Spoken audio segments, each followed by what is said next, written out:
வருஷங்கள் ஆகும். அதை நான் 1 மினிட்லயே பண்ணிட்டேன்.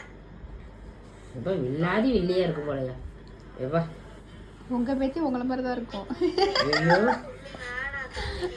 இது ஒரு வில்லி ஒன்ன மாதிரி இருக்கும் பேசுறது பாரு 1000 கோடி ஆகுமா அக்ஷரா நான் வில்லியா அம்மாச்சி வில்லியா? இப்படி தர்மா சங்கரத்துல உருவாயிட்டீங்களேம்மா என்ன என்னம்மா சொல்லு அம்மாச்சியா என் மூஞ்ச பத்தி சொல்லு அம்மாச்சி ஆனந்தம் அம்மாச்சி அம்மாச்சி ஆனந்தம் நான் சரி நாங்க வில்லியாவில வாடா நம்ம போவோம் ஆனந்தத்துக்கு வில்லி இல்ல, நீங்க தான் ஏஞ்சல். ஓகேவா? அப்ப அம்மான்னு சொல்ல வரியா? அம்மா வந்து யாரு? அம்மா வந்து இன்னொரு ஏஞ்சல். அப்ப நீதான் வில்லி. இப்ப நடிப்பு நான் வந்து காட். இது இதுக்கு மேல